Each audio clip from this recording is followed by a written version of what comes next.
ବଡ଼ ଜଙ୍ଗଲରେ ସବୁ ପ୍ରକାର ପକ୍ଷୀ ରହୁଥିଲେ। ସମସ୍ତେ ନିଜ ନିଜ କାମରେ ବ୍ୟସ୍ତ ଥିଲେ।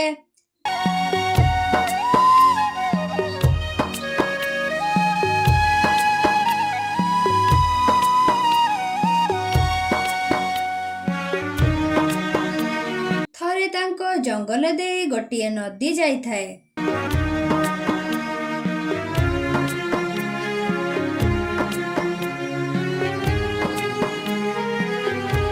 ଆଉ ମେନା ଚଢ଼େଇ ସେଠାକୁ ପାଣି ପିଇବାକୁ ଯାଇଥାଏ। ପାଣି ପିଉଥାଏ।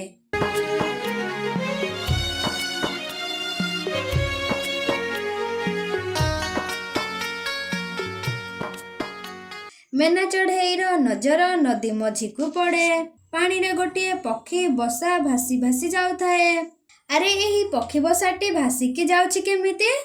ଲାଗୁଛି କାହାର ବସା ଭାସି ଯାଉଛି। କାହାର ନଦୀ କୂଳରେ ବସା ହୋଇଥିବ। ଆଉ ପବନ ଅଧିକା ହେବାରୁ ତାର ବସା ପାଣିରେ ଭାସି ପଡ଼ିଥିବ। ବିଚରା ଆଜି ରାତିରେ କେଉଁଠି ଆଶ୍ରୟ ନେବ କେଜାଣି? ବସାଟି ଆଉ କିଛି ଦୂର ଭାସିକି ଆସିବା ପରେ ମେନା ଚଢ଼େଇ ଦେଖେ ସେହି ବସାରେ ଗୋଟିଏ ଛୋଟ ପକ୍ଷୀ ପିଲା ଥାଏ। ଆଉ ସେହି ପକ୍ଷୀ ପିଲାଟି ଏତେ ଛୋଟ ଥିଲା ଯେ ସେ ତାର ଆଖି ଖୋଲି ନଥିଲା। ଆରେ ବାପରେ, ଏହି ବସାରେ ଗୋଟିଏ ଛୋଟ ପିଲା ଅଛି। ମୁଁ ଯାଏ ଆଗ ସେହି ବସାକୁ ପାଣି ଉପରକୁ ଆଣିବି। ତାହାପରେ ମେନା ଚଢ଼େଇ ଯାଇ ସେହି ବସାଟିକୁ ଉପରକୁ ଆଣେ।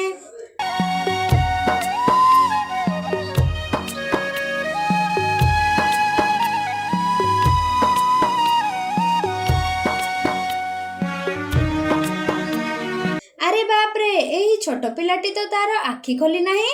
ୟାକୁ କିଏ ପାଣିରେ ପକେଇ ଦେଲା ନା ଏହି ବସାଟି ପବନ ଯୋଗୁଁ ପାଣିରେ ପଡ଼ିଗଲା? ୟାରି ମା ୟାକୁ ଖୋଜୁଥିବ। ମୁଁ ଯାଏ ୟାକୁ ଆଗ ଆମ ଜଙ୍ଗଲକୁ ନେଇଯିବି।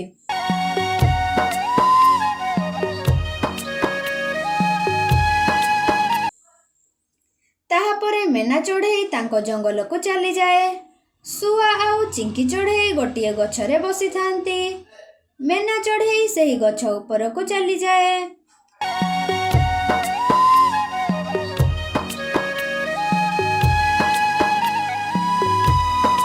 ଆରେ ଶୁଆ ଭାଇ, ଚିଙ୍କି ଦିଦି, ଦେଖ ମତେ ନଦୀରୁ ଆଜି କଣ ମିଳିଛି।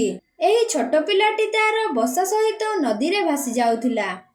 ଶୁଆ କୁହେ, ଆରେ ମେନା ଚଢ଼େଇ, ଏହି ପିଲାଟି କାହାର? ଆଉ ଏହି ପିଲାଟି ମଧ୍ୟ ଆଖି ଖୋଲିନି। ତାର ମା ତାକୁ ଖୋଜୁଥିବ। ଏବେ ଆମେ କଣ କରିବା?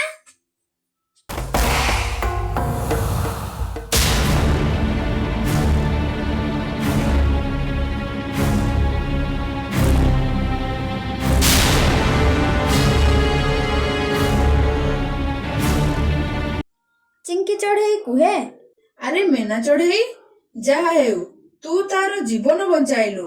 ଆମେ ଯେମିତି ହେଲେ ତାର ମାକୁ ଖୋଜିବା ଆଉ ତାର ମା କୋଳକୁ ଏହି ପିଲାକୁ ଦେଇଦେବା। ତୁ କିଛି ଖବର ଲଗାଇଛୁ କି ତାର ମା କେଉଁଠି ଅଛି ଆଉ ଇଏ କେଉଁ ଜଙ୍ଗଲରୁ ଆସିଛି ବୋଲି? ଆରେ ଶୁଆ ଭାଇ, ଚିଙ୍କି ଦିଦି, ମୁଁ ୟାରି ବିଷୟରେ କିଛି ବି ଜାଣିନି। ଆଉ ଇଏ କେଉଁ ଜଙ୍ଗଲରୁ ଆସିଛି ମଧ୍ୟ ମୁଁ ଜାଣିନି। ମୁଁ ନଦୀରୁ ପାଣି ପିଉଥିଲି। ହଠାତ୍ ମୋର ନଜର ନଦୀ ମଝିକୁ ପଡ଼ିଲା। ଆଉ ଦେଖିଲା ବେଳକୁ ଏହି ଛୋଟ ପିଲାଟି ସେହି ବସା ଭିତରେ ଅଛି। ଏହି ପିଲା ତ ଏବେ ଆଖି ଖୋଲିନି। ଆମେମାନେ ଜାଣିବା କେମିତି ଇଏ କେଉଁ ଜଙ୍ଗଲରୁ ଆସିଛି ବୋଲି? ଶୁଆ କୁହେ, ଆରେ ମେନା ଚଢ଼େଇ, ତୁ ବ୍ୟସ୍ତ ହୋ ନାହିଁ। ଆମେମାନେ ସବୁ ଜଙ୍ଗଲକୁ ଯାଇ ଦେଖିବା କେଉଁ ପକ୍ଷୀ ତାର ପିଲା ପାଇଁ ଦୁଃଖରେ ଅଛି। ଆଉ ଯିଏ ଦୁଃଖରେ ଥିବ ତାକୁ ଯାଇ ଆମେ ପଚାରିବା। ଆଉ ଯିଏ ତାର ମା ହୋଇଥିବ ଆମେ ତାକୁ ଏହି ପିଲା ଦେବା।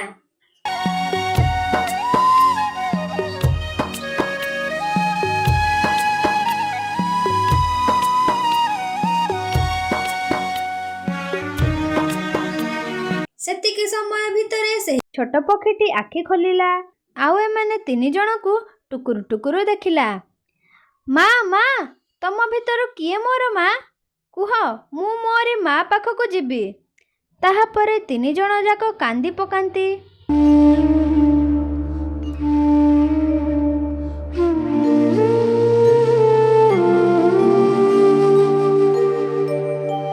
ଆରେ ପୁଅ, ଆମେ ତିନି ଜଣ ଯାକ ତୋର ମା।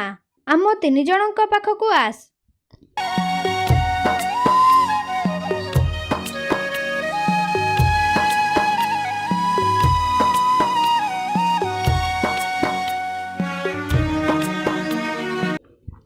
ଏମିତି କିଛି ଦିନ ବିତିଯାଏ।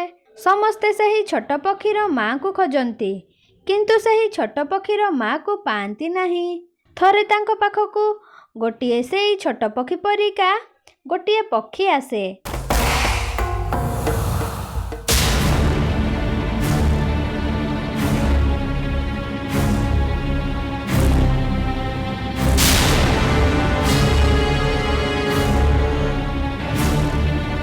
ଆରେ ଝିଅ, ତୁ ଏଠାରେ ଅଛୁ? ମୁଁ ତତେ କେତେ ଆଡୁ ଖୋଜିଲିଣି, ଆଉ ତୁ ମୋରି ପାଖକୁ ଆ। ମୁଁ ଖାଦ୍ୟ ପାଇଁ ଯାଇଥିଲି, ତତେ କିଏ ସେଠାରୁ ଚୋରି କରିକି ନେଇ ଆସିଛି? ଛୋଟ ପିଲାଟି ସେମିତି ଚାହିଁଥାଏ। ଶୁଆ, ମେନା ଚଢ଼େଇ ଆଉ ଚିଙ୍କି 3 ଜଣ ମଧ୍ୟ ସେମିତି ଚାହିଁଥାନ୍ତି।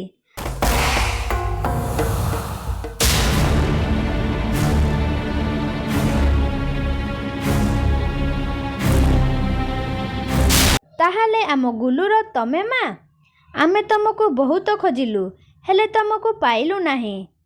ତାହାପରେ ଶୁଆ କୁହେ, ଆରେ ରହିଯାଅ ତମେ, ଆମ ପିଲା ପାଖକୁ ଯାଅ ନାହିଁ। ତମେ ତାର ମା ନାହିଁ। ଇଏ ତ ବସା ସହିତ ପାଣିରେ ଭାସି ଆସିଥିଲା, ଆଉ ତମେ କହୁଛ ତାକୁ କିଏ ଚୋରି କରିକି ନେଇ ଆସିଛି? ସତ କୁହ, କିଏ ତମେ? ନହେଲେ ଆମେମାନେ ତମକୁ ଏଇଠି ମାରିଦେବୁ।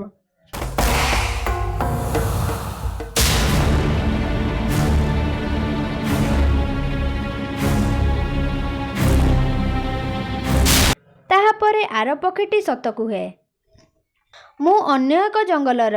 ଏହି ପିଲାର ମା ଗୋଟିଏ ଯାଦୁଗର। ସେ ଯାହାକୁ ଛୁଇଁବ ସିଏ ସୁନା ହୋଇଯିବ। ଆମ ଜଙ୍ଗଲରେ ଗୋଟିଏ ଦୁଷ୍ଟ ଶିକାରୀ ଚିଲ ରହୁଛି। ସିଏ ଆମ ସମସ୍ତଙ୍କୁ ବହୁତ ଟର୍ଚର କରୁଛି, ଆଉ ଆମ ପିଲାମାନଙ୍କୁ ଖାଇଦେଉଛି। ସେମାନେ ଜନ୍ମ ହେବା ମାତ୍ରେ ସେ ଆମମାନଙ୍କୁ ବନ୍ଦୀ କରିକି ରଖିଛି। ସେ ଆମ ପିଲାମାନଙ୍କୁ ଖାଲି ଖାଉଛି। ୟାରି ମା ସେହି ଚିଲକୁ ଅଭିଶାପ ଦେଇଥିଲା କି ମୋରି ପୁଅ ଜନ୍ମ ହେଲା ମାତ୍ରେ ତୁ ତାକୁ ଖାଇବୁ। ମୁଁ ଜାଣିଛି, ସେଥିପାଇଁ ମୁଁ ଅଭିଶାପ ଦେଉଛି। ତୁ ମୋରି ପୁଅକୁ ଛୁଇଁବା ମାତ୍ରେ ତୁ ଜଳିଯିବୁ। ସେଥିପାଇଁ ସେହି ଚଢ଼େଇର ପୁଅକୁ ସେହି ଚିଲ ଶନ୍ୟ ଲଗାଇ ସେ ଜନ୍ମ ହେବା ମାତ୍ରେ ନଦୀରେ ଭସାଇ ଦେଲା। ତାହାପରେ ମୁଁ ସେଠାରୁ ଚାଲି ଆସି ସେହି ପିଲାକୁ ଖୋଜିବାକୁ ଲାଗିଲି, ଆଉ କିଛି ପକ୍ଷୀମାନଙ୍କ ଠାରୁ ଶୁଣିଲି କି ତମ ଜଙ୍ଗଲକୁ ଚାଲି ଆସିଲି। ଚିଙ୍କି, ମେନା, ଶୁଆ ଆର ପକ୍ଷୀଟିର କଥା ଶୁଣି କାନ୍ଦି ପକାନ୍ତି।